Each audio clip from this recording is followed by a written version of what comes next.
অনেকদিন পর আজকে আপনাদের সাথে আমি একটি ব্লগ শেয়ার করব। 26শে ফেব্রুয়ারি আমার ঠাকুমা আর কাকা বাংলাদেশ থেকে ইটালিতে এসেছে।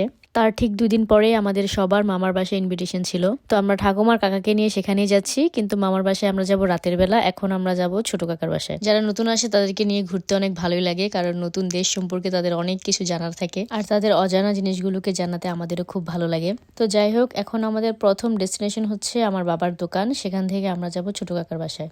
তো বাবার দোকানে যাওয়ার পর ঠাকুমাকে নিয়ে আমরা একটি বাড়ি গেলাম কফি টেস্ট করানোর জন্য। সে কফিটা একটু মুখে নিয়েই বলছে অনেক বেশি তিতা। এইদিকে করলা আর নিম পাতা ওনার অনেক বেশি প্রিয়, কিন্তু কফির এই তিতা টেস্টটা ওনার একদমই ভালো লাগেনি। সে কোনো রকমে কফিটা শেষ করলো। তারপর আমরা সেখান থেকে বেরিয়ে এখন যাব ছোট কাকার বাসায়। ছোট কাকার বাসায় আমরা যখনই যাই, রক্তিম আমাদের জন্য লিফটের কোনায় অপেক্ষা করে ভয় দেখানোর জন্য।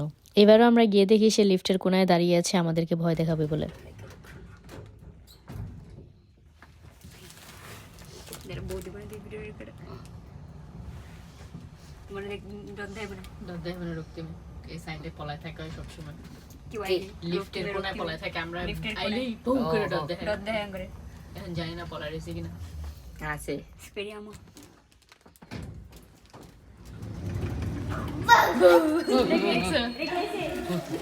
সবসময় পলায় থাকে।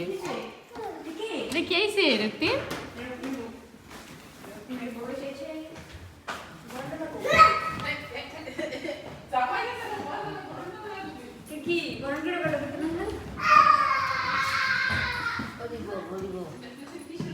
কাকাই তো কাকায় উমা হ্যাঁ পাগল হয়ে গেছে গা। হ্যাঁ কবে হ্যাঁ মায় 100 বার করে ফোন দেয়। তো আমরা ছোট কাকার বাসায় যাওয়ার পর কিছুটা সময় তাদের বাসায় ছিলাম। তারপর সেখান থেকে বেরিয়ে এখন আমরা সবাই মিলে যাচ্ছি মামাদের বাসায়।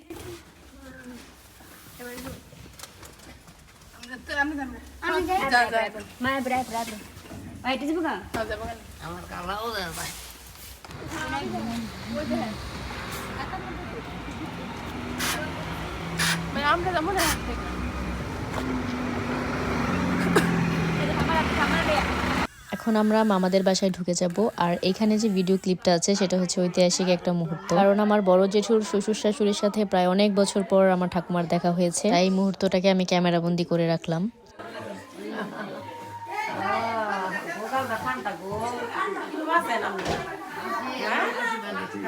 আমি তো যাইতাম আর এখন গেছে আমরা একজন এত লাইক করে এলিকা ঘর দুয়ার খালি দেখে আমি যাই নাই।